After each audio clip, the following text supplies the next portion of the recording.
Hello friends, Hindi audio book में आपका स्वागत है। एज ए मैन थिंकेथ दुनिया भर में सेल्फ हेल्प के क्षेत्र में बहुत ही मशहूर पुस्तक है। अगर हम कहें कि यह पुस्तक स्वयं को समर्थ बनाना या फिर स्वयं को सिद्ध करने के बारे में लिखी गई है तो अतिशयोक्ति नहीं होगी। यह छोटी सी पुस्तक हमें यह बताने के साथ साथ कि हम महान बन सकते हैं, हमें महान बनने में एक टूल की तरह काम करती है। सत्य हमें उन सीमाओं से मुक्त कर सकता है, वह हमारे जीवन को बदल सकता है जिनसे हम घिरे हुए हैं। सत्य तब बहुत ही शक्तिशाली होता है जब इसे साधारण भाषा में आसान तरीके से पेश किया जाता है। जेम्स एलन हमें इस पुस्तक के माध्यम से स्पष्ट रूप से दिखाते हैं कि कैसे हम उस चाबी रूपी ज्ञान का प्रयोग करके जिस सफलता की हम कल्पना करते हैं उस महानतम सफलता को और उसे प्राप्त करने के तरीकों को खोल सकते हैं। इस पुस्तक को 7 अध्यायों में लिखा गया है जो बेहद सुंदर तरीके से एक दूसरे से जुड़े हुए हैं। जैसे पहला अध्याय है विचार और चरित्र, दूसरा अध्याय परिस्थितियों पर विचार का प्रभाव व तीसरा अध्याय है शरीर और स्वास्थ्य पर विचार का प्रभाव। इसी तरह से यह लयबद्ध तरीके से आगे बढ़ती है, वह आपको विचार शक्ति का पूरा परिचय करवाती है। यह पुस्तक आपको यह बताती है कि किस तरह हम अपने विचार रूपी यंत्र का प्रयोग कर सकते हैं। जेम्स कहते हैं कि हम वास्तव में वही हैं जो हम सोचते हैं। हमारा चरित्र हमारे विचारों का फल है। आप अपने भाग्य के निर्माता हैं। यह नियम परम सत्य है कि जो खोजेंगे उन्हें मिलेगा, जो दस्तक देंगे उनके लिए दरवाजे खुलेंगे, क्योंकि धैर्य, अभ्यास और निरंतर दृढ़ता के माध्यम से ही आप ज्ञान के मंदिर में दाखिल हो सकते हैं। जेम्स आगे कहते हैं कि आप तब तक परिस्थितियों के द्वारा नियंत्रित रहेंगे जब तक यह सोचते रहेंगे कि हम बाहरी परिस्थितियों से नियंत्रित होने वाले हैं। आपने अगर नेपोलियन हिल के द्वारा लिखित पुस्तक थिंक एंड ग्रो रिच पढ़ी है तो आपने महसूस किया होगा कि विचार की शक्ति कितनी महान है। विचार की शक्ति के माध्यम से क्या कुछ नहीं किया जा सकता है। जेम्स के सूत्रों को और अधिक समझने के लिए हमें इस पुस्तक को भी पढ़ना या इसकी ऑडियो बुक सुननी चाहिए। यह पुस्तक मूल रूप से एक कविता मन वह मूल शक्ति है जो हर कार्य को एक सांचे में ढालती है और बनाती है के रूप में शुरू होती है। बौद्ध मतानुसार शुरुआत में दी गई कविता उस पुस्तक का सार होती है। अगर आप उस कविता को समझ लेते हैं तो मान लीजिए आपने उस पुस्तक के सार को समझ लिया है और उसमें दी गई एक ऐसी चाबी को खोज लिया है जो आपकी प्रतिभा, शक्ति और जादू के ताले को खोल सकती है। जेम्स एलन द्वारा लिखित पुस्तक एज ए मैन थिंकेथ का एक उपहार के रूप में आनंद लें। यह छोटी सी पुस्तक अपने आप में एक महान खजाना लिए हुए आपके सामने है। धन्यवाद। hindiaudiobook.com। आपका दिन शुभ हो। Hello friends, Hindi audio book में आपका स्वागत है। आज हम जेम्स एलन के द्वारा लिखित पुस्तक एज ए मैन थिंकेथ सुन रहे हैं। जेम्स एलन का जन्म सन 1864 में इंग्लैंड के लिसेस्टर में हुआ था। उनके पिता का देहांत उनके बचपन में ही हो गया था, जिससे उन पर व उनके परिवार पर मुश्किलों का पहाड़ सा टूट पड़ा था। ऐसी परिस्थितियों में उन्हें मात्र 15 साल की आयु में ही पढ़ाई बीच में ही छोड़नी पड़ी थी। साल 1902 तक आते आते उन्होंने फैसला किया कि अब वे केवल लिखने का ही कार्य करेंगे। इस दौरान उन्होंने अपने लेखन कार्य को कॉन्ट्रैक्टर्स के माध्यम से भी किया। अपनी पहली पुस्तक फ्रॉम पॉवर्टी टू पावर पूरी करने के बाद वे इंफ्राकॉम, जो कि इंग्लैंड का दक्षिणी पश्चिम तट है, वहां पर आकर बस गए थे। जेम्स वहां अपनी मृत्यु पर्यंत साल 1912 तक रहे। जेम्स एलन ने अपने जीवन में 19 बेहद सफल व ज्ञानवर्धक पुस्तकें लिखी हैं। आज आप जिस पुस्तक एज ए मैन थिंकेथ को सुनने जा रहे हैं यह उनकी सर्वश्रेष्ठ पुस्तक मानी जाती है। यह पुस्तक विचार की शक्ति पर एक निबंध नहीं है, बल्कि ध्यान, खोज और अनुभव का बहुआयामी फल है। यह पुस्तक सभी स्त्रियों और पुरुषों को इस सत्य को खोजने में मदद करने की कुंजी है कि वे स्वयं खुद के निर्माता हैं। वे अपने सुख दुख व ज्ञान अज्ञान के मुख्य शिल्पकार उनके खुद के विचार ही होते हैं। इनका निर्माता उनका खुद का मन ही होता है। James Allen, Ilfracombe, England. अध्याय 1 विचार और चरित्र, hindiaudiobook.com। हम वैसे ही हैं जैसा हम अपने मन में सोचते हैं। इस मुहावरे ने केवल हमारे संपूर्ण अस्तित्व को ही नहीं समेटा है, बल्कि यह हमारे संपूर्ण जीवन की हर एक दशा, दिशा और परिस्थितियों पर पूर्ण रूपेण खरा उतरता है। हमारा चरित्र हमारे संपूर्ण विचारों का ही संपूर्ण फल है। हम वास्तव में वही हैं जो हम सोचते हैं। जैसे बिना बीज के एक पौधा नहीं उग सकता, उसी तरह हमारे विचारों में छिपे हुए बीजों के बिना हमारा कोई भी कर्म उत्पन्न नहीं हो सकता। यह सूत्र उन सभी कर्मों पर भी बिना शर्त लागू होता है जिन्हें हम स्वप्रेरित या अपूर्वयोजित या फिर जिन्हें सोच समझकर किया जाता है। विचारों का मूल कर्म है और यही हमारे सुख दुख का फल है। अतः हम जो भी फल पाते हैं, चाहे वो मीठे हों या कड़वे, ये सभी हमारे विचारों का ही परिणाम होते हैं। हम आज जो भी हैं वह सब हमारे मन में उत्पन्न होने वाले विचारों के द्वारा रचित और निर्मित हैं। यदि हम अपने मन में अज्ञान से ओत प्रोत बुरे विचारों को पनपने देते हैं और सदा उन्हें ही पालते रहते हैं, तो हम अपनी ओर दुख व दर्द को ही आकर्षित कर रहे हैं और जल्द ही हम दुख से घिरे होंगे, जो हमारे बुरे विचारों का ही परिणाम होगा। इसके विपरीत यदि हमारे मन में हम स्वस्थ और हितकर विचार रखेंगे, तो आनंद और सुख हमारा उसी तरह पीछा करेंगे जैसे धूप में परछाई हमारा पीछा करती है। पुरुष और स्त्री किसी नियम के द्वारा कौशल से रची रचना नहीं है, बल्कि ये तो एक उन्नति है।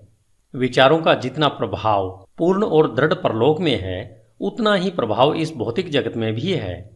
एक महान और ईश्वरीय चरित्र कोई संयोग से नहीं उत्पन्न होता, बल्कि वह लगातार सही ईश्वरीय विचार सोचने और उनसे लगातार संबंध बनाए रखने से संभव है।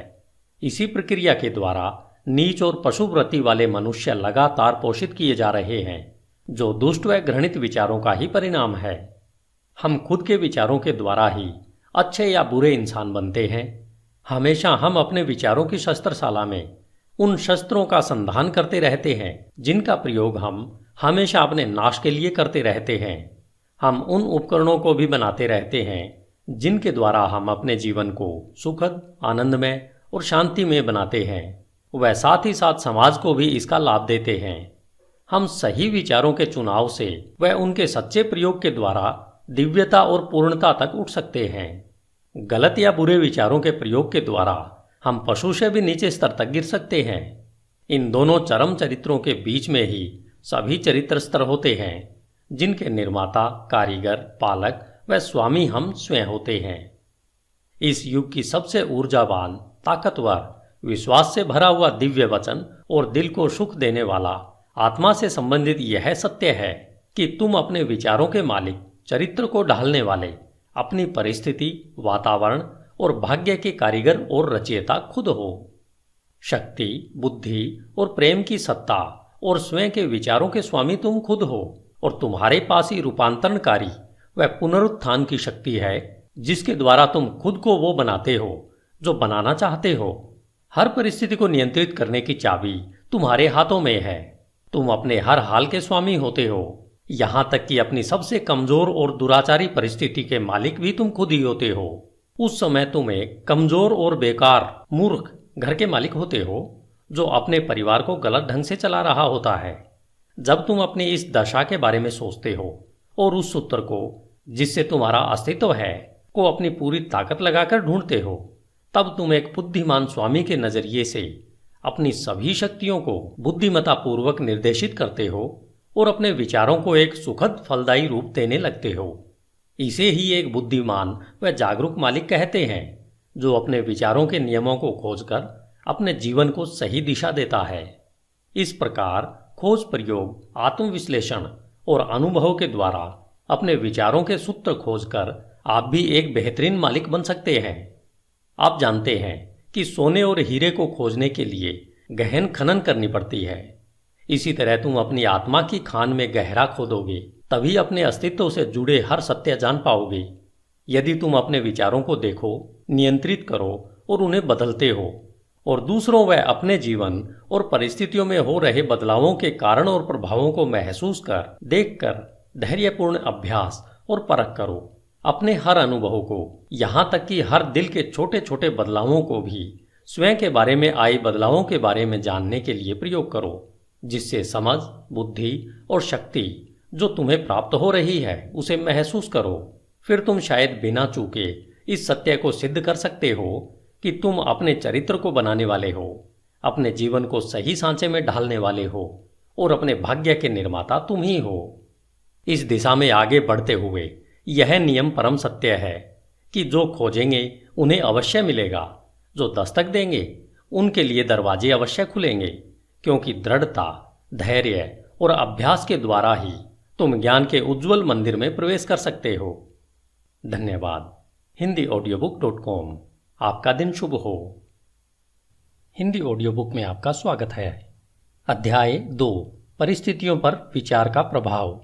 आप अपने मन को एक बगीचे के समान समझकर या तो उसे बुद्धिमानी से जोत सकते हैं या फिर उसे लापरवाही से अपने आप बढ़ने दे सकते हैं, परंतु उसे चाहे जोता जाए या उसे खाली छोड़ा जाए या उसकी उपेक्षा की जाए, उसमें कुछ न कुछ उगेगा जरूर, या कहें कुछ न कुछ फलीभूत अवश्य होगा। अगर उसमें कोई बीज नहीं बोए जाते तो अनावश्यक व बेकार के खरपतवार के बीज उसमें गिरते रहेंगे और वे उग आएंगे। एक माली अपने बगीचे में अनावश्यक खरपतवार को समय समय पर निकालता रहता है और उसमें वही फल फूल और पेड़ पौधे आदि लगाते हैं जिसकी माली को चाह होती है या कहें आवश्यकता होती है। हमें भी अपने मन रूपी बगीचे को एक माली की तरह लगातार देखभाल करते रहना चाहिए।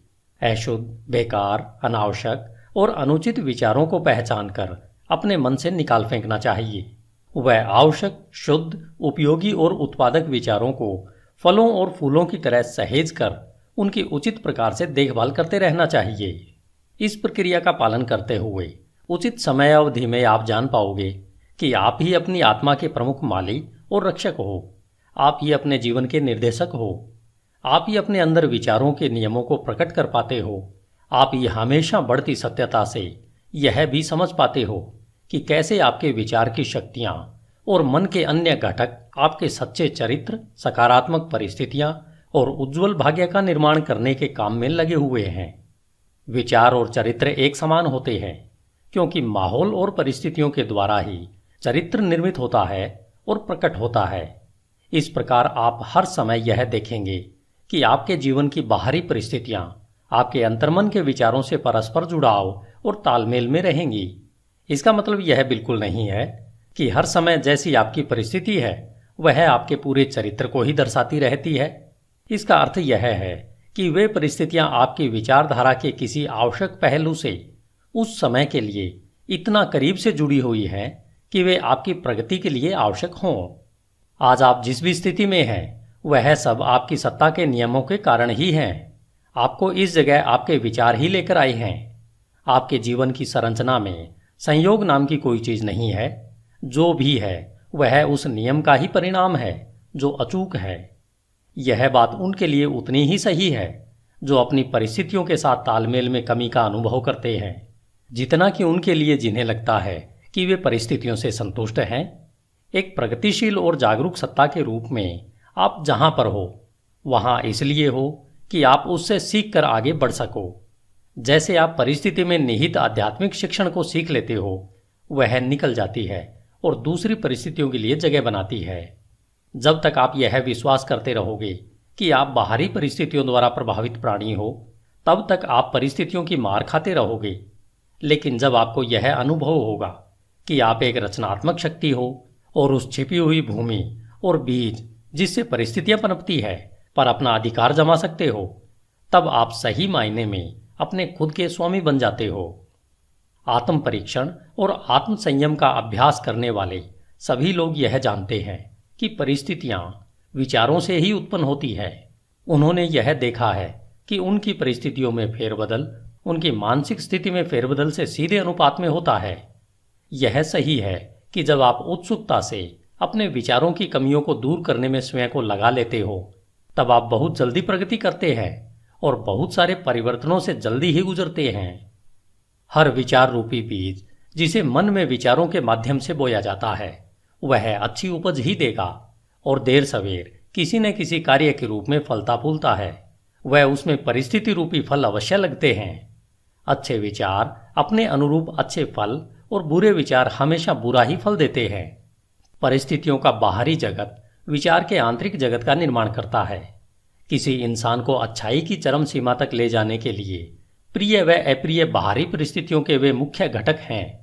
आप अपने बोए की फसल काटने वाले स्वयं होने के नाते कष्ट और आनंद दोनों का ही अनुभव करते हो व उनसे सीखते हो। जिन्हें आप अपने पर हावी होने देते हो, ऐसी आंतरिक इच्छाओं, आकांक्षाओं और विचारों का अनुसरण करते हुए अपने जीवन की बाहरी परिस्थितियों के रूप में उनकी पूर्णता तक पहुंचते हो। उन्नति और अवनति के नियम सब जगह लागू होते हैं। कोई भी व्यक्ति जब अवनति के निचले स्तर पर या जेल जाता है तो परिस्थिति की क्रूरता के कारण नहीं, बल्कि अपने तुच्छ विचारों और निम्नतम इच्छाओं के द्वारा जाता है। एक सच्चे मन वाला व्यक्ति एकाएक ही किसी बाहरी शक्ति के दबाव में आकर अपराध से नहीं घिर जाता। उसके मन में आपराधिक सूक्ष्म विचार गुप्त रूप से पनप रहा होता है, जो अवसर मिलते ही अपनी पूरी शक्ति से प्रकट होता है। परिस्थितियां व्यक्ति को नहीं बनाती, बल्कि उस व्यक्ति का विचार जैसा है उसके लिए वैसी परिस्थिति प्रकट करती है। सिवाय हमारे स्वयं के बुरे इरादों के ऐसी कोई भी परिस्थिति नहीं होती जो हमें बुराइयों या कष्ट की ओर नीचे ले जा सके। इसी प्रकार ऐसी भी कोई स्थिति नहीं हो सकती जो हमारी बिना अच्छी और सफल आकांक्षाओं को निरंतर उपजाए हमें पुण्य, सफलता और उससे जुड़े आनंद की ओर ऊपर न उठाए। इस प्रकार से हम यह जान जाते हैं कि अपने विचारों के स्वामी होने के नाते हम स्वयं को बनाते हैं, अपनी परिस्थितियों और वातावरण को आकार देते हैं और उसके रचयिता भी हम ही होते हैं। हम जो चाहते हैं उसे आकर्षित नहीं करते, बल्कि हम उसे अपनी ओर आकर्षित करते हैं जो हम हैं। हमारी महत्वाकांक्षाएं, हमारी पसंद और हमारी इच्छाएं कदम कदम पर निष्फल होती रहती हैं। हमारे आंतरिक विचार और इच्छाएं स्वयं की खुराक, जो चाहे अच्छा हो या बुरा, उसी के द्वारा पोषित होती है। वह दिव्यता जो हमें आकार देती है वह हमारी आत्मा है जो हमारे अंतर्मन में है। हम स्वयं के द्वारा ही बंदी बनाए गए होते हैं। हमारे स्वयं के विचार और कर्म हमारे भाग्य के जेलर हैं। यदि वे तुच्छ हैं तो हमें बंदी बनाते हैं, और अगर वे अच्छे हैं तो हमें मुक्त करते हैं। आपने कभी न कभी यह महसूस अवश्य किया होगा कि हमें वह नहीं मिलता जिसकी हम इच्छा करते हैं या जिसके लिए प्रार्थना करते हैं, लेकिन आपको पता है कि हमें वह मिलता है जो हम सही तरीके से कमाते हैं, क्योंकि हमारी इच्छाएं और प्रार्थनाएं तभी पूर्ण होती हैं जब वे हमारे विचारों और कर्म से तालमेल में होती हैं। इस दृष्टिकोण से देखें तो परिस्थितियों से लड़ने का हमारे जीवन में क्या अर्थ है? इसका सीधा सा अर्थ है कि हम हमेशा बाहरी प्रभावों से लड़ते रहते हैं, वह साथ ही साथ उसके कारणों को अपने मन में पोषित व संरक्षित करते रहते हैं। यह कारण या तो जागरूक बुराई या फिर अजागरूक कमजोरी का रूप धारण कर लेता है, लेकिन चाहे वह जो कुछ भी हो, वह धारण करने वाले के प्रयत्नों को दृढ़ता से रोकता है और किसी हल को खोजने को मजबूर करता है। हम में से ज्यादातर लोग अपनी परिस्थितियों में सुधार लाना चाहते हैं, परंतु स्वयं में बिल्कुल भी सुधार नहीं लाना चाहते, और इसलिए हम बंधन में रहते हैं। यदि हम सच्चे आत्म परीक्षण से मुंह नहीं छिपाएं तो हम कभी भी वह पाने से वंचित नहीं होंगे जो हमारा दिल चाहता है। यह सभी भौतिक विषयों के लिए उतना ही सही है जितना कि दैवी विषयों के लिए। यदि हम केवल संपत्ति प्राप्त करना चाहते हैं तो अपने लक्ष्य को पाने से पहले हमें अपने महान व्यक्तिगत त्याग करने के लिए तैयार होना चाहिए, और हम में से वे सशक्त और शांत जीवन चाहते हैं उनके लिए तो कितना और कुछ करना होगा। कुछ लोग जो गरीबी से बाहर निकलना चाहते हैं वे हमेशा इस बात के लिए व्याकुल रहते हैं कि उनके आसपास का माहौल और घरेलू सुख सुविधाएं सुधरने चाहिए, लेकिन इन परिस्थितियों को बदलने के लिए किए जाने वाले काम से जी चुराते रहते हैं। वे मानते हैं कि अपने मालिक जहां वे काम करते हैं उसे धोखा देते रहते हैं, क्योंकि उन्हें लगता है कि उन्हें बहुत कम तनख्वाह मिलती है, इसलिए वे जो कर रहे हैं वह सही है। ये लोग इस साधारण से मूलभूत सिद्धांत को नहीं समझ पा रहे हैं जो कि सच्ची समृद्धि का आधार है, और न केवल अपनी गरीब स्थिति से बाहर निकलने के लिए योग्य हैं, बल्कि बुरी परिस्थितियों के बारे में सोच सोचकर उसे वास्तव में अपने जीवन में आकर्षित कर लेते हैं। ऐसे लोग कमजोर, आलसी और हमेशा भ्रमित विचारों में जी रहे होते हैं। कुछ अमीर लोग हैं जो पेटुपन की वजह से लगातार दर्दनाक बीमारियों से ग्रस्त हैं। वे इन बीमारियों से छुटकारा पाने के लिए ढेर सारा पैसा खर्च तो करना चाहते हैं, परंतु ज्यादा खाने की आदत को बदलने के लिए तैयार नहीं है।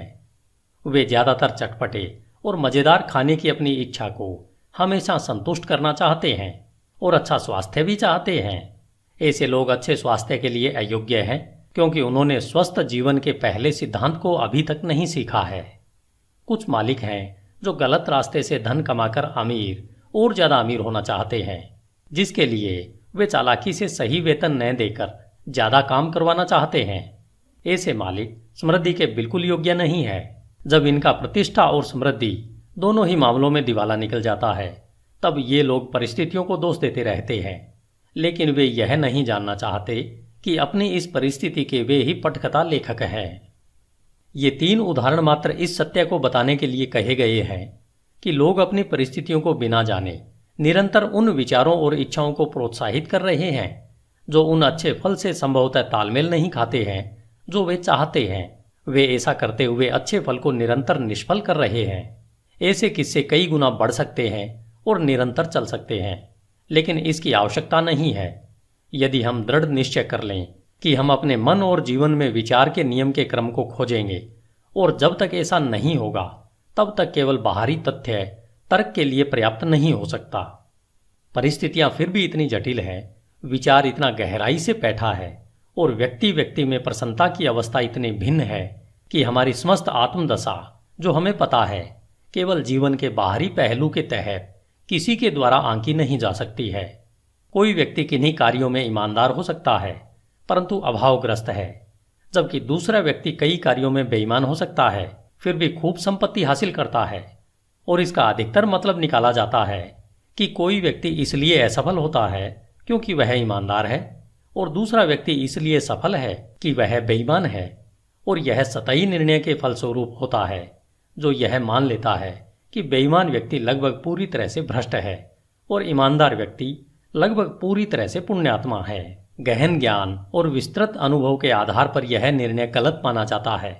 बेईमान व्यक्ति में भी कुछ ऐसे प्रशंसनीय गुण हो सकते हैं जो दूसरों में नहीं है, और ईमानदार व्यक्ति में कुछ ऐसे दुर्गुण हो सकते हैं, चाहे सूक्ष्म ही क्यों न हो, जो दूसरों में नहीं होते हैं। ईमानदार व्यक्ति अच्छे विचारों और कर्मों के कारण अच्छा फल पाते हैं, परंतु अपने दुर्गुणों के कारण कष्ट का भी अनुभव करते हैं। बेईमान व्यक्ति उसी तरह से कष्ट या हर्ष का अनुभव करता है। मानव अहम को यह मानना अच्छा लगता है कि व्यक्ति अपने सद्गुणों के कारण कष्ट में होता है, परंतु जब तक हम अपने मन से हर रोगी, कटु और अशुद्ध विचार को निकाल नहीं फेंकते हैं और अपनी आत्मा से हर अस्वस्थ दाग को साफ नहीं कर देते हैं, तब तक हम उस स्थिति में नहीं हो सकते हैं जहां हम यह जान पाएं और घोषित कर पाएं कि हमारा कष्ट हमारे बुरे विचारों के कारण है, न कि हमारे अच्छे गुणों के फलस्वरूप है। उस परम पूर्णता के पथ पर पहुंचने से बहुत पहले हमें अपने जीवन और मन में कार्यशील उस महान नियम का पता चल जाएगा जो पूर्णतः न्याय संगत है, जो बुरे के बदले अच्छा या अच्छे के बदले बुरा नहीं देगा। जब हमें ऐसा ज्ञान होता है तब हम यह जान पाते हैं अपने पूर्ण के अज्ञान और अंधेपन को देखते हुए कि हमारा जीवन अभी और सदा से ही न्याय संगत रहा है। हमारे पूर्व के सारे अच्छे या बुरे अनुभव हमारे विकसित होते हुए फिर भी अविकसित आत्मा के ही उचित परिणाम है। अच्छे विचार और कर्म कभी भी बुरे परिणाम नहीं दे सकते, और इसके विपरीत भी इतना ही सही है कि बुरे विचार और कर्म कभी अच्छे सुखद परिणाम नहीं दे सकते। हम प्रकृति जगत में इस नियम को भलीभांति जानते हैं और समझते हैं। वह इसके अनुसार काम भी करते हैं कि आम के बीज से आम का पेड़ ही उगेगा और बबूल के बीज से केवल बबूल का पेड़ ही उगेगा और वैसे ही फल देगा। लेकिन कुछ ही इसे मानसिक व नैतिक जगत में समझते हैं, जबकि हमारे विचारों के मामले में भी यही नियम लागू होता है। वहां भी यह उतना ही सहज व अटल है। इसे न समझने पर हमें परेशानी उठानी पड़ती है, और तब ये नियम हमारी इच्छाओं के अनुरूप सहयोग नहीं देते हैं। कष्ट व पीड़ा गलत दिशा में लगाए गए गलत विचारों का प्रभाव है। यह एक संकेत है कि हमारा अपने आप से, अपने अस्तित्व के नियम से तालमेल नहीं रहा है। कष्ट का एकमात्र और उच्चतम कार्य है शुद्धि करना। वह सब जो बेकार और अशुद्ध है उसे जला देना। वे जो शुद्ध हैं उनके लिए कष्ट खत्म हो जाते हैं। एक बार जब सोने से मैल हट जाता है तो उसे जलाते रहने का कोई मतलब नहीं होता है। और इसी तरह से पूर्ण रूपेण शुद्ध व साक्षात्कारी पुरुष कष्ट में नहीं रहता।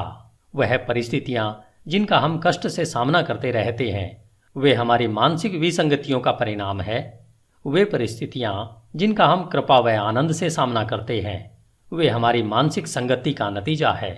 कृपा, आनंद, मानसिक पवित्रता ही भौतिक संपत्ति की अधिकता का माप नहीं है, और यह भी नहीं कि बुरे विचार ही एकमात्र कष्ट, क्लेश और दुख ही भौतिक संपत्ति की कमी का परिमाप है। कुछ लोग दुखी और अमीर होते हैं, कुछ लोग धन्य और अमीर भी होते हैं। पवित्रता और अमीरी तभी जुड़ते हैं जब धन को सही और विवेक से कमाया और इस्तेमाल किया जाता है। गरीब अधिक पीड़ा का अनुभव तब करते हैं जब उन्हें लगता है कि बिना वजह के उनका बोझ उन पर लाद दिया गया है। गरीबी और भोगाशक्ति दुख या कहीं पीड़ा के दो चरम पहलू है। ये दोनों ही अस्वाभाविक है, मानसिक असंतुलन का नतीजा है। जब तक हम खुश, स्वस्थ और समृद्ध नहीं होते, तब तक हमारी सही अवस्था नहीं होती। खुशी, स्वास्थ्य और समृद्धि का हमारी परिस्थितियों के आंतरिक और बाहरी स्थिति से तालमेल का ही परिणाम है।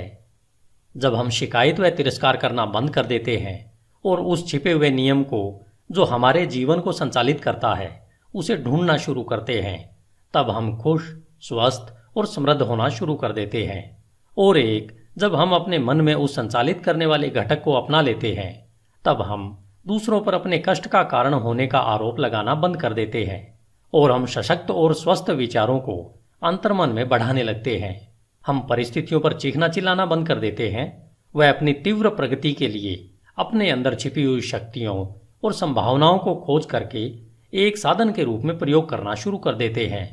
इस सत्य का प्रमाण हर इंसान में है और इसलिए नियमित आत्म परीक्षण और आत्म विश्लेषण की सरल पड़ताल द्वारा इसे जाना जा सकता है। हम मूलभूत तौर पर अगर अपने विचारों को बदलते हैं तो हम अपने जीवन की भौतिक परिस्थितियों में आए त्वरित बदलाव को देखकर आश्चर्यचकित रह जाएंगे।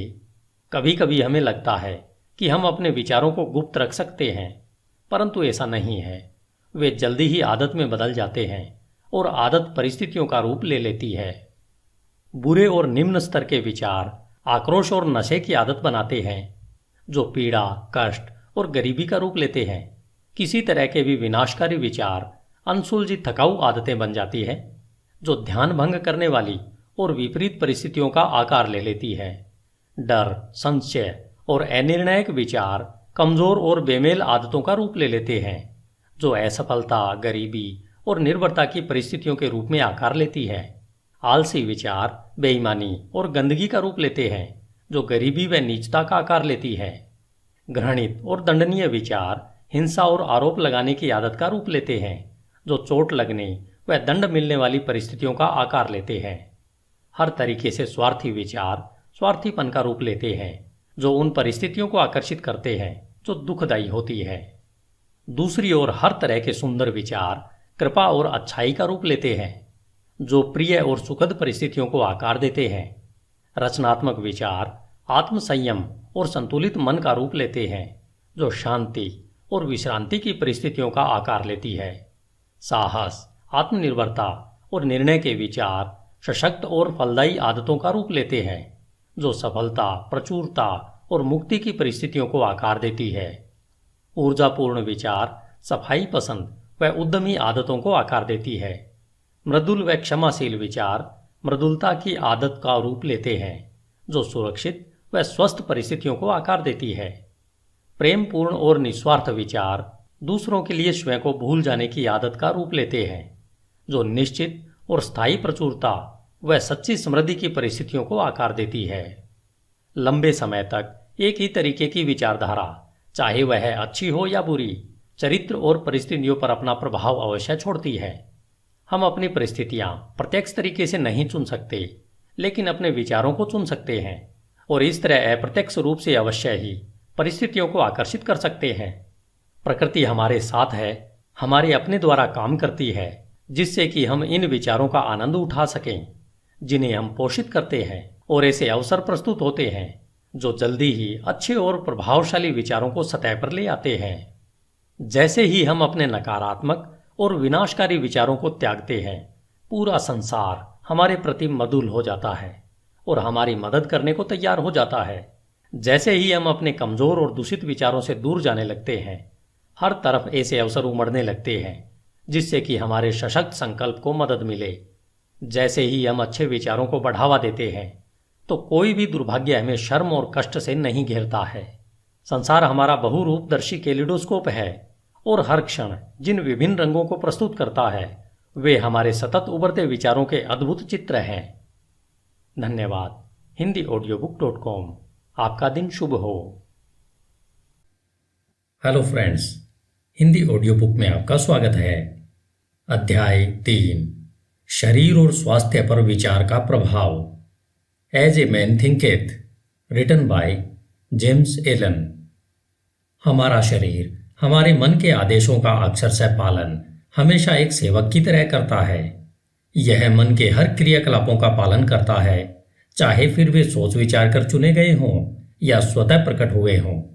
मन के दूषित, नकारात्मक व बुरे विचारों के कारण हमारा शरीर बीमार पड़ जाता है, जिससे हम पतन की ओर अग्रसर होते हैं। और अगर हमारे मन में खुश, सुंदर, स्वस्थ और सकारात्मक विचार हैं तो इनकी आज्ञा पर हमारा शरीर सुंदर, सफल और यौवन से भरपूर सुसज्जित हो जाता है। रोग और स्वास्थ्य की भी परिस्थितियों की तरह हमारे विचारों में जड़ें होती है। रोगग्रस्त विचार अपने लिए आपके शरीर को बीमार बना लेंगे। समय समय पर हुई रिसर्च में यह पाया गया है कि डर के विचार व्यक्ति को उतनी ही जल्दी मार डालते हैं जितनी जल्दी एक बंदूक की बुलेट। वे लाखों लोगों को निरंतर इसी तरह धीरे धीरे मार रहे हैं।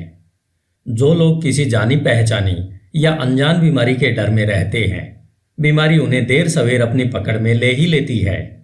बीमारी की यह चिंता जल्द ही पूरे शरीर को निरुत्साहित कर देती है और रोग को शरीर में प्रवेश करवाने के लिए इसे कमजोर बना देती है। नकारात्मक व अशुद्ध विचार चाहे शारीरिक तौर पर प्रहार न करे, लेकिन नाड़ी मंडल पर नकारात्मक प्रभाव अवश्य डालते हैं और उन्हें कमजोर कर देते हैं।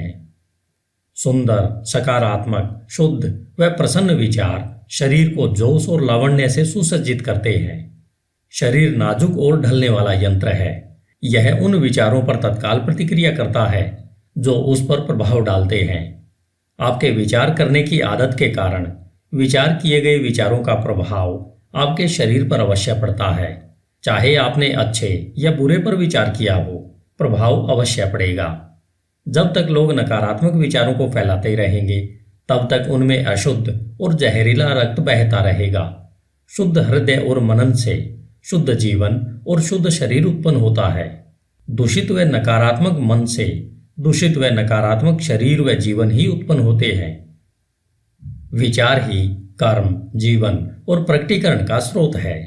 स्रोत को अगर शुद्ध करेंगे तो सब शुद्ध हो जाएगा।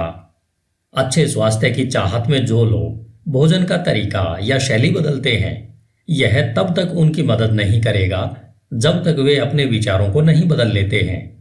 जब हमारे विचार शुद्ध होंगे तब हमें अशुद्ध भोजन की चाह ही नहीं रह जाएगी। जिन्होंने अपने विचारों को सशक्त व शुद्ध किया है, उन्हें किसी भी हानिकारक जीव से डरने की आवश्यकता नहीं है। स्वस्थ विचार स्वस्थ आदतें बनाते हैं। यदि आप शरीर को पूर्ण स्वस्थ रखना चाहते हो तो अपने मन की रक्षा करो। यदि आप अपने शरीर का नवीनीकरण करना चाहते हो तो मन को सुंदर बनाओ। दुर्भावना, ईर्ष्या, निराशा, नकारात्मकता और उदासी के विचार शरीर के स्वास्थ्य और उसकी चमक को लूट लेते हैं। चिड़चिड़ा चेहरा एकाएक नहीं बनता है, वह उग्र विचारों से बनता है। झुर्रियां जो चेहरे पर खराब दिखती हैं, वे मूर्खता, पीड़ा और घमंड के कारण उत्पन्न होती है। आप अवश्य ही किसी न किसी ऐसे बूढ़े चेहरे को जानते होंगे जो तेजस्वी और एक छोटे बच्चे की तरह मुस्कुराहट के साथ चमक से भरा हुआ होगा। और ऐसे चेहरे भी आप अवश्य देखते होंगे जो निराशा की झुर्रियों के कारण उम्र से पहले ही बूढ़े दिखाई देने लगे होंगे। एक चेहरा खुशी व सकारात्मकता का व दूसरा चेहरा नकारात्मकता व बुरे निराशाजनक विचारों का परिणाम है। एक सशक्त शरीर, चमकीला, खुश और शांत चेहरा तब तक ही रह सकता है जब तक आप अपने मन में हर्ष, सद्भावना और शांत विचारों को आने की खुली छूट देते हो। बुजुर्ग लोगों के चेहरों पर सहानुभूति की झुर्रियां होती है जो सशक्त और शुद्ध विचारों से बनती है, लेकिन बहुत सी नकारात्मक भावनाओं द्वारा भी बनती है। इनमें हम तब तक फर्क नहीं कर सकते जब तक उनके विचारों को न जान लें। जिन्होंने धर्मसंगत जीवन जिया है उनका जीवन एक अस्त होते सूर्य की तरह शांतिपूर्ण, स्तब्ध और मृदुल हो चुका होता है। हाल ही में मैंने एक दार्शनिक को उनकी मृत्युशैया पर देखा। वो उम्र के अलावा बूढ़े नहीं थे। उनकी मृत्यु उतनी ही मीठी और शांतिपूर्ण थी जितना उनका जीवन था। शारीरिक बीमारियों को दूर भगाने के लिए खुश दिल विचारों से अच्छा कोई डॉक्टर नहीं है। दुख और शोक की काली परछाई को हटाने के लिए सद्भावना जैसी तसल्ली देने वाली कोई चीज नहीं हो सकती। सदा दूसरों के बारे में बुरा सोचना, द्वेष रखना, शक करना और ईर्ष्या के विचार रखना ऐसा ही है जैसा स्वनिर्मित जेल में रहना। परंतु सबके बारे में अच्छा सोचना, सबके साथ खुश रहना, धैर्य के साथ यह सीखना कि उनमें केवल अच्छाई ही देखना, ऐसे निस्वार्थ विचार स्वर्ग की ओर ले जाते हैं। दिन प्रतिदिन हर प्राणी के प्रति शांति के विचार रखना आप में अद्भुत शांति लाएंगे। धन्यवाद। HindiAudiobook.com। आपका दिन शुभ हो। As a man thinketh, written by James Allen. अध्याय 4, विचार और उद्देश्य। HindiAudiobook.com। जब तक कोई भी विचार उद्देश्य के साथ नहीं जोड़ा जाता तब तक कोई भी प्रतिभा पूर्ण उपलब्धि नहीं बनती। बहुत से लोग अपने उच्चतम विचार जीवन के सागर में दिशाहीन गति से बहने देते हैं। जीवन में विचारों की दिशाहीनता बहुत बुरी होती है। अगर जो लोग विपत्ति और विनाश से दूर रहना चाहते हैं तो उनको इस प्रकार बहने से स्वयं को रोकना होगा। जिनके जीवन में कोई मुख्य उद्देश्य नहीं होता वे बहुत ही जल्दी तुच्छ चिंताओं, डर, परेशानियों और अपने प्रति दया रखने के भाव से ग्रस्त हो जाते हैं और ये सभी कमजोरी के लक्षण होते हैं। ये ठीक वैसे ही असफलता, अप्रसन्नता और कमी की ओर ले जाते हैं जैसे सोच समझकर आयोजित किए गए अपराध होते हैं, क्योंकि कमजोरी शक्ति विकसित करने के ब्रह्मांड में टिक नहीं सकती। हमें एक न्यायसंगत उद्देश्य के बारे में विचार करना चाहिए। वह उसे यथार्थ बनाने के लिए कार्यशील होना चाहिए। हमें अपने उद्देश्य को विचारों के केंद्र में रखना चाहिए। उद्देश्य बनाते समय हमारी प्रकृति कैसी है उसके अनुसार वह आध्यात्मिक या फिर भौतिक लक्ष्य का रूप ले सकता है। परंतु वह जो भी हो, हमें उस उद्देश्य पर दृढ़ता से अपनी विचार शक्ति को केंद्रित करना चाहिए। हमें इस उद्देश्य को अपना उच्चतम कर्तव्य बनाकर उसकी प्रगति के लिए स्वयं को समर्पित कर देना चाहिए। वह अपने विचारों को क्षणिक रुचियों, चाहतों और कल्पनाओं के पीछे नहीं भागने देना चाहिए। यह आत्मसंयम का राजसी मार्ग है और विचार की सच्ची एकाग्रता है।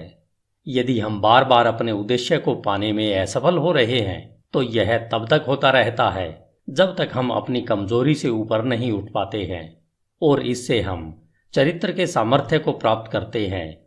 वह सच्ची सफलता का मापदंड होता है। वह यह भविष्य के सामर्थ्य और विजय की नई शुरुआत होती है। जिनका कोई महान उद्देश्य नहीं होता है उन्हें अपने विचारों को कर्तव्य के अचूक प्रदर्शन पर केंद्रित करना चाहिए, फिर चाहे उनका कार्य कितना ही छोटा क्यों न दिख रहा हो। केवल इसी तरीके से विचारों को एकत्रित करके केंद्रित किया जा सकता है। वह संकल्प और ऊर्जा को विकसित किया जा सकता है। इसे सिद्ध करने के बाद ऐसा कोई भी लक्ष्य नहीं रह जाता है जिसे प्राप्त नहीं किया जा सकता हो। कमजोर आत्मा अपनी कमजोरी को जानते हुए और इस सत्य में विश्वास रखते हुए कि सामर्थ्य प्रयत्न और अभ्यास द्वारा विकसित की जा सकती है, वह तुरंत ही प्रयत्नशील हो जाती है और प्रयत्नों द्वारा सदा विकसित होती रहती है और अंत में दिव्य रूप में सशक्त हो जाती है। जैसे शारीरिक तौर पर कमजोर लोग सतर्क और धैर्यपूर्ण प्रशिक्षण द्वारा अपने आप को सशक्त बना सकते हैं, वैसे ही कमजोर विचार वाले लोग सही सोच का अभ्यास करके अपने आप को सशक्त बना सकते हैं। दिशाहीनता व कमजोरी को दूर करके किसी भी उद्देश्य के साथ सोचना उन सशक्त लोगों की श्रेणी में पहुंचना है जो कि सफलता प्राप्ति के लिए एक मार्ग के रूप में पहचानते हैं और जो सब परिस्थितियों को अपने अनुकूल बनाते हैं और जिनके विचार सशक्त हैं, वे बिना किसी डर से कोशिश करते हैं और कुशलता से उसे प्राप्त करते हैं। अपने लक्ष्य निर्धारण के बाद हमें मानसिक तौर पर उसको प्राप्त करने का एक सीधा मार्ग बिना दाएं बाएं देखे तैयार करना चाहिए। अपने अंदर छुपे हुए संशय व डर को शक्ति से निकाल फेंकना चाहिए। ये वे विच्छेदक तत्व हैं जो प्रयत्न की सीधी रेखा को तोड़कर उसे तिरछा, अप्रभावी व बेकार बना देते हैं। संशय और डर के भाव के विचारों से कभी कुछ भला नहीं हो सकता है। वे हरदम असफलता की ओर ले जाते हैं। उद्देश्य, ऊर्जा, करने की शक्ति और सभी सशक्त विचार तब रुक जाते हैं जब मन में संशय और डर के विचार घुस जाते हैं। कुछ करने की इच्छा इस ज्ञान से उभरती है कि हम कुछ कर सकते हैं। संशय और भय ज्ञान के सबसे बड़े शत्रु हैं और वह लोग जो उसे बढ़ावा देते हैं उन्हें मारते नहीं बल्कि वे हर कदम पर निष्फल होते रहते हैं। जिन्होंने संशय और भय पर विजय पा ली है उन्होंने असफलता को जीत लिया है। उनका हर विचार सामर्थ्य से जुड़ा हुआ है और सभी परेशानियों का साहस के साथ सामना कर उन्हें बुद्धिमानी से वश में किया जा सकता है। उनके उद्देश्य वातावरण के हिसाब से बोए जाते हैं और वे ऐसे फल फूल देते हैं जो समय से पहले नहीं गिर जाते हैं। बिना किसी भय के उद्देश्य से जुड़ा हुआ विचार रचनात्मक शक्ति बन जाता है। वे जो यह जानते हैं वे तैयार हैं भटकते विचारों और उतरते चढ़ते संवेदनाओं की गठरी से ज्यादा कुछ उच्चतम और सशक्त बनने के लिए जो यह करते हैं। अपने विचारों को अपने उद्देश्य के साथ जोड़ते हैं। वे अपनी मानसिक शक्ति के जागरूक और बुद्धिमान शासक बन जाते हैं। धन्यवाद। HindiAudiobook.com। आपका दिन शुभ हो। As a man thinketh, James Allen. अध्याय 5। उपलब्धि में विचार एक घटक। HindiAudiobook.com। आप जो भी पाते हो या पाने में असफल होते हैं तो यह सब आपके विचारों का सीधा सीधा नतीजा है। इस न्यायपूर्ण व्यवस्थित संसार में जहां संतुलन की कमी विनाश ला सकती है वहां व्यक्तिगत जिम्मेदारी अवश्य पूर्ण होनी चाहिए। आपकी ताकत या कमजोरी, सफलता या असफलता, जय या पराजय, सुख या दुख जैसी कोई भी दशा केवल आपकी ही है, किसी दूसरे की नहीं है। जैसा आप सोचते हैं वैसे ही आप हो। जैसा आप सोचते रहते हैं वैसे ही आप बन जाते हैं। सशक्त लोग कमजोर लोगों की मदद तब तक नहीं कर सकते जब तक कमजोर लोग मदद लेने के लिए तैयार नहीं होते। जिस मजबूती को वे दूसरों में देखते हैं उन्हें अपने प्रयत्नों के द्वारा उस सामर्थ्य को विकसित करना होगा। केवल और केवल हम खुद ही अपनी दशा को बदल सकते हैं। दबाने वाले व दबने वाले वास्तव में अपने आप को सताने में सहयोगी होते हैं, बल्कि देखने में यह लगता है कि वे एक दूसरे को सता रहे हैं।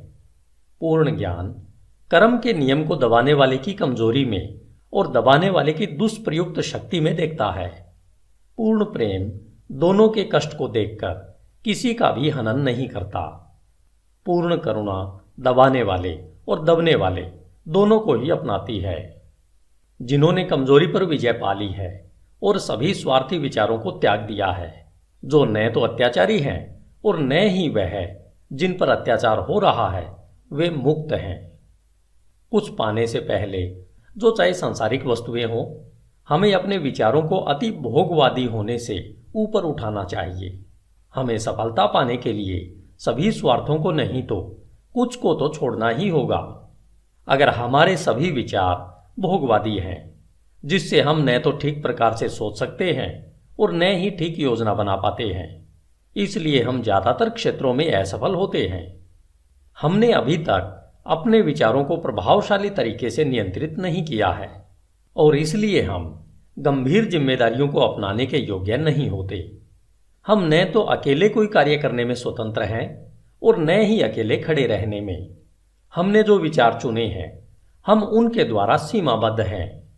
बिना त्याग के न तो प्रगति हो सकती है न कोई उपलब्धि मिल सकती है। वह हमारी सांसारिक सफलता इस बात के सीधे अनुपात में होगी कि हमने किस हद तक स्वार्थी भोगाशक्त विचारों पर काबू पा लिया है और अपने मन को अपनी योजनाओं के विकास और अपने संकल्प और आत्मविश्वास को सशक्त करने में लगाया है। हम जितनी उच्चता अपने विचारों में लाएंगे उतने ही ज्यादा धर्म संगत, सही और आदर्शवादी हम बन पाएंगे और उतनी ही ज़्यादा हमारी सफलता होगी। वह हमारी उपलब्धियां उतनी ही अधिक आशीर्वादित व स्थायी होंगी। लोभी, बेईमान व दुष्ट इंसान का साथ ब्रह्मांड कभी नहीं देता, लेकिन सरसरी तौर पर लग सकता है कि ऐसा हो रहा है। वह ईमानदार, उदार हृदय व पुण्यात्मा की मदद करता है। समस्त योगों के महान शिक्षकों ने यह अलग अलग तरीके से दुनिया को बताया है कि इसको जानने व सत्य साबित करने के लिए आपको विचारों को उच्च करके अपने आप को पुण्यात्मा बनाने में कार्यरत रहना है। बौद्धिक उपलब्धियां ज्ञान की खोज या जीवन और प्रकृति में सुंदरता व सत्य की खोज में अर्पित विचारों का नतीजा है। ऐसी उपलब्धियां कई बार महत्वाकांक्षाओं व अभिमान से जोड़ी जा सकती हैं, परंतु वे इन विशेषताओं का परिणाम नहीं है, वरन लंबे और कठिन परिश्रम का व शुद्ध और निस्वार्थ विचारों का स्वाभाविक नतीजा है। आध्यात्मिक उपलब्धियां पवित्र महत्वाकांक्षाओं की सिद्धि है। जो लोग लगातार पुण्य व उच्च विचारों की भावना रखते हैं, जो उन सब पर चिंतन करते हैं जो शुद्ध व निस्वार्थ हैं, सूर्य और चंद्र की पूर्णता की तरह अवश्य ही अपने चरित्र में पुण्यात्मा व ज्ञानी बनते हैं और एक प्रभावशाली और धनी स्थिति तक ऊपर पहुंचते हैं। हम संसार में उच्च सफलता पा सकते हैं और आध्यात्मिक लोक में भी उच्च स्थिति तक उठ सकते हैं, और दंभी, स्वार्थी व दूषित विचारों को अपने में समाकर हम कमजोर और दुर्भाग्यशाली स्थिति में गिर सकते हैं। सही विचार द्वारा प्राप्त विजय को केवल सार्थकता द्वारा ही बनाए रखा जा सकता है।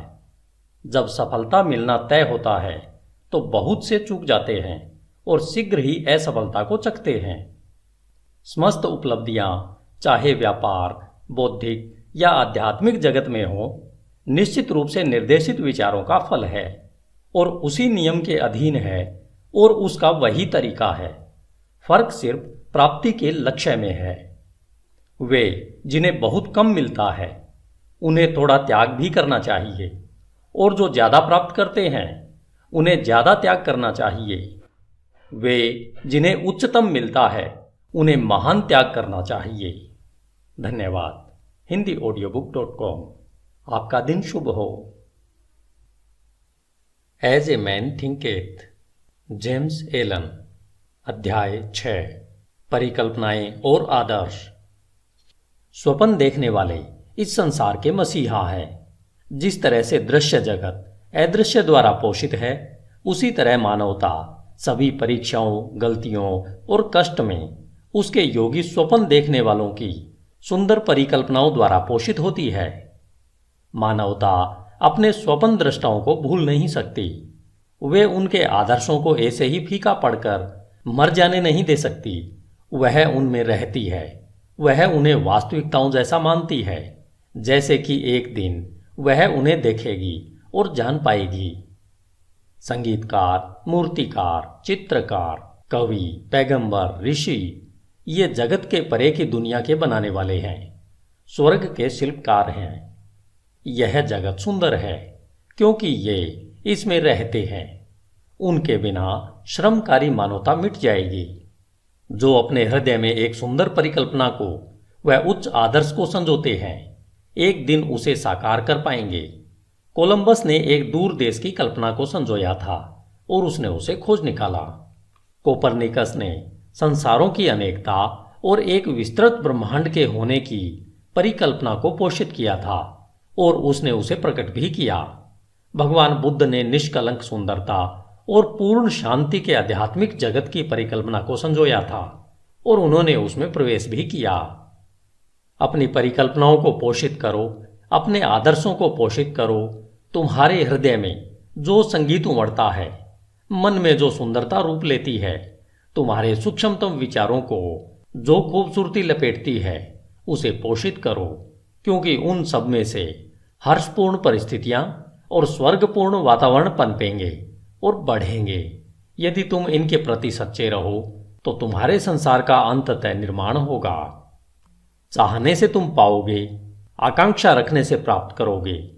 क्या हमारी निम्नतम इच्छाओं को संतुष्टि का पूर्ण माप मिले और हमारी शुद्धतम आकांक्षाएं पोषण की कमी से नष्ट हो जाएं। ब्रह्मांडीय नियम ऐसा नहीं है। ऐसी दशा में चीजों को प्राप्त नहीं किया जा सकता। मांगो और तुम्हें मिल जाएगा। उच्च स्वप्न देखो और जैसे तुम स्वप्न देखोगे तुम वैसे बन जाओगे। तुम्हारी परिकल्पना उसका वचन है जो तुम एक दिन बन जाओगे। तुम्हारे आदर्श उसकी भविष्यवाणी है जिसे तुम अंत में पर्दा उठाकर देख सकोगे। मानव उपलब्धियां सबसे पहले और लंबे समय तक एक स्वप्न थी। ओक का वृक्ष मंजू फल में छिपा होता है, चिड़िया अंडे में पलती है और आत्मा की उच्चतम परिकल्पना में जागृत देवदूत चलते हैं। स्वप्न वास्तविकता के बीज हैं। तुम्हारी परिस्थितियां हो सकता है प्रतिकूल हो, परंतु वे ऐसा लंबे समय तक नहीं रहेंगी। यदि तुम एक आदर्श को मन में रखकर उसे पाने के लिए जी जान लगा दो, बाहर शांत खड़े रहकर तुम अंतर में यात्रा नहीं कर सकते। एक युवती है और एक युवक है। दोनों ही गरीबी और काम के बोझ तले दबे हुए हैं। लंबे समय तक अस्वस्थ वातावरण वाली वर्कशॉप में बंद, अशिक्षित और सभी प्रकार की शिष्टताओं से कोसों दूर। परंतु दोनों ही बेहतर जिंदगी के सपने देखते हैं और वे बुद्धि, कृपा, शिष्टता और सुंदरता की कल्पना करते हैं। वे मानसिक तौर पर एक आदर्श जीवन परिस्थिति की कल्पना करते हैं, एक विस्तृत स्वतंत्रता की परिकल्पना करते हैं और एक बड़ी आकांक्षा उन पर हावी हो जाती है। व्याकुलता उन्हें कर्म करने के लिए उकसाती है और वे अपने खाली समय व साधनों को, चाहे वे अभी कम है, अपने सोई शक्तियों और साधनों के विकास में लगाते हैं। शीघ्र ही उनके मन इतने परिवर्तित हो जाते हैं कि वह वर्कशॉप उन्हें बांध कर नहीं रख पाती है। उनकी सोच से वह इतनी बेमेल हो जाती है कि वह उनके जीवन से वैसे ही बाहर हो जाती है जैसे कोई कपड़ा उतार कर फेंक दिया जाता है। जैसे जैसे उनके लिए वे अवसर बढ़ते जाते हैं जो कि उनकी विस्तृत होती शक्तियों के कार्य क्षेत्र को समा सकें, वे उससे हमेशा के लिए बाहर निकल जाते हैं। सालों बाद हम उन्हें फिर देखते हैं। बहुत ही विशिष्ट तरीकों में हम उन्हें मन की कुछ एक शक्तियों के अधिकारी पाते हैं जिनके प्रयोग से वे दुनिया भर पर प्रभाव और लगभग अप्रतिम सामर्थ्य से शासन करते हैं। वे अपने हाथों में विशाल जिम्मेदारियों के सूत्रों को थामे हैं। वे बोलते हैं और जीवन रूपांतरित हो जाते हैं। स्त्री और पुरुष उनके शब्दों में विश्वास करते हैं और अपने चरित्र को पुनः ढालते हैं और सूरज की तरह ये ऐसे स्थायी और प्रकाशित केंद्र बन जाते हैं जिसके चारों ओर असंख्य जीव घूमते रहते हैं। उन्होंने अपने यौवन की परिकल्पना को पा लिया है। वे अपने आदर्शों से एक हो गए हैं। और तुम भी नौजवान पाठक अपने हृदय की परिकल्पना को पाओगे, व्यर्थ इच्छा को नहीं, चाहे वह ओछी हो या सुंदर या फिर दोनों का मिश्रण, क्योंकि तुम सदा उसकी ओर खींचे जाओगे जिससे तुम गुप्त रूप से सबसे ज्यादा प्यार करते हो। तुम्हारे हाथों में तुम्हारे अपने विचारों का फल मिलेगा। तुमने जो कमाया है वह तुम पाओगे, न ज्यादा न उससे कम।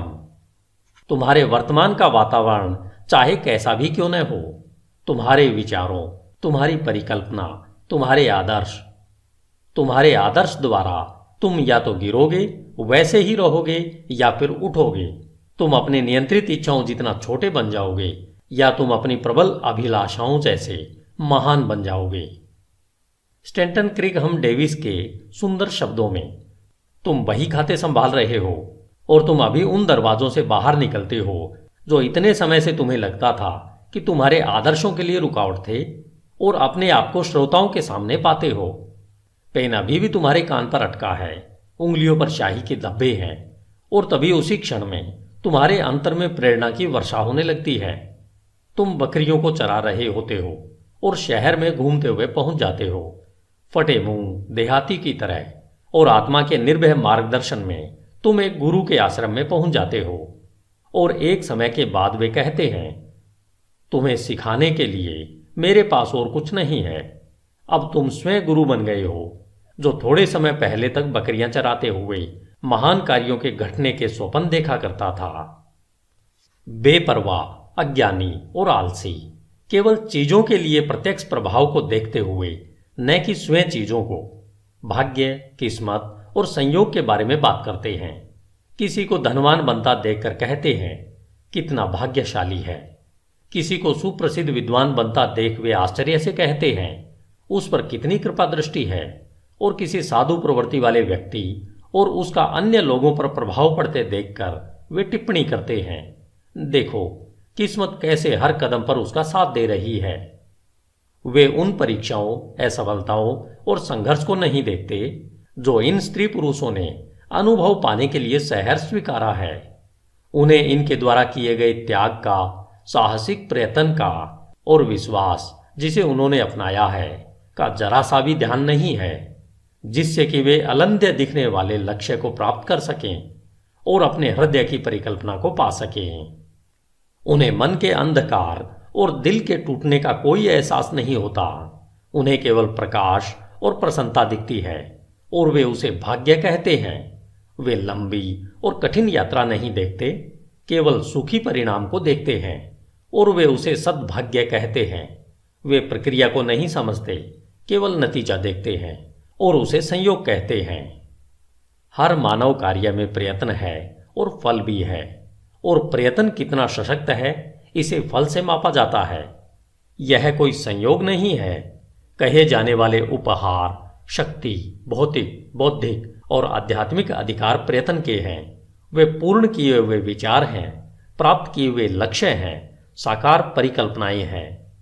वह परिकल्पना जिसकी तुम अपने मन में प्रशंसा करते हो, वह आदर्श जिसे तुमने अपने हृदय में विराजित कर रखा है, उससे तुम अपने को बनाओगे और यही तुम बन जाओगे। धन्यवाद। hindiaudiobook.com। आपका दिन शुभ हो। As a man thinketh, James Allen. अध्याय 7, प्रशांति। hindiaudiobook.com। मन की शांति ज्ञान का एक सुंदर मणि है। वह आत्मसंयम के लंबे और धैर्यपूर्ण प्रयत्न का नतीजा है। उसकी उपस्थिति परिपक्व अनुभव का और नियम व विचारों के उच्च ज्ञान व कार्यकलाप का चिन्ह है। हम उसी मात्रा में शांत होते हैं जितना हम विचार विकसित अस्तित्व के रूप में स्वयं को समझते हैं, क्योंकि ऐसा ज्ञान विचार के फलस्वरूप निश्चित ही दूसरों को समझने की क्षमता रखता है। और जैसे हम सही समझ को विकसित करते हैं और कारण व प्रभाव के आधार पर आंतरिक भावनाओं व विचारों को अधिक स्पष्टता से समझते हैं, हम चीखते चिल्लाते नहीं और चिंतित व दुखी नहीं होते। हम संतुलित, वचनबद्ध और शांत रहते हैं। वे लोग जो शांत हैं, जिन्होंने स्वयं को नियंत्रित करना सीखा है, जानते हैं कि स्वयं को दूसरों के माफिक कैसे बनाया जाए, और ये दूसरे बदले में शांत लोगों की आध्यात्मिक सामर्थ्य का सम्मान करते हैं और यह सोचते हैं कि उससे सीख सकते हैं और उस पर भरोसा कर सकते हैं। जितने अधिक प्रशांत हम बन जाते हैं, उतनी अधिक हमारी सफलता, हमारा प्रभाव व अच्छाई के लिए हमारा सामर्थ्य होता है। उदाहरण के लिए, साधारण सी बिक्री करने वाले लोग भी जैसे जैसे अपने आत्मनियंत्रण और समभाव को बढ़ा देंगे, उनकी व्यावसायिक प्रचुरता बढ़ती जाएगी, क्योंकि लोग ऐसे लोगों के साथ ही काम करना पसंद करेंगे जिनका व्यवहार अच्छा व स्थिर है। सशक्त और शांत लोगों को सदा सम्मान मिलता है, वह उनसे प्यार किया जाता है। वे प्यासी भूमि में छांव देने वाले पेड़ या फिर तूफान में पनाह देने वाली चट्टान की तरह होते हैं। शांत हृदय, मीठा स्वभाव व संतुलित जीवन किसे पसंद नहीं है।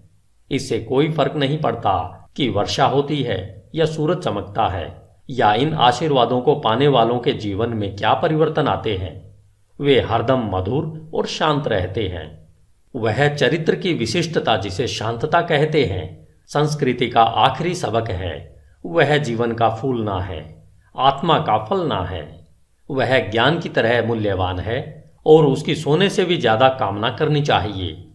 हाँ, उत्कृष्ट सोने से भी ज्यादा। पैसे को पाने की चाह कितनी तुच्छ लगती है जब उसकी तुलना एक शांत जीवन, जो सत्य के सागर में लहरों के नीचे आंधी तूफान की पहुंच से परे शाश्वत शांति में बसता है। हम ऐसे कितने ही लोगों को जानते हैं जो अपने जीवन को अप्रिय बना लेते हैं, जो अपने विस्फोटक गुस्से के कारण वह सब जो मधुर और सुंदर है उसे तबाह कर देते हैं, जो अपने चरित्र की शिष्टता का नाश कर देते हैं और मन मुटाव पैदा कर देते हैं। यह एक प्रश्न है कि क्या बड़ी मात्रा में लोग अपने जीवन को तबाह नहीं करते हैं, और क्या वे नासमझी और आत्मनियंत्रण की कमी के कारण अपने जीवन की खुशियों को मार नहीं देते। हम अपने जीवन में ऐसे कितने कम लोगों से मिलते हैं जो शांत होते हैं, जिनमें अद्भुत शिष्टता होती है, जो कि एक परिपक्व चरित्र की विशेषता है। हाँ, अनियंत्रित गुस्से से मानवता आवेश में आती है, अनियंत्रित दुख से उत्तेजित हो जाती है, व्यग्रता और संयम से प्रभावित होती है। केवल वे ज्ञानी जिनके विचार नियंत्रित व शुद्ध हैं, आत्मा की तेज हवाओं और तूफानों व हवा को काबू में ला सकते हैं।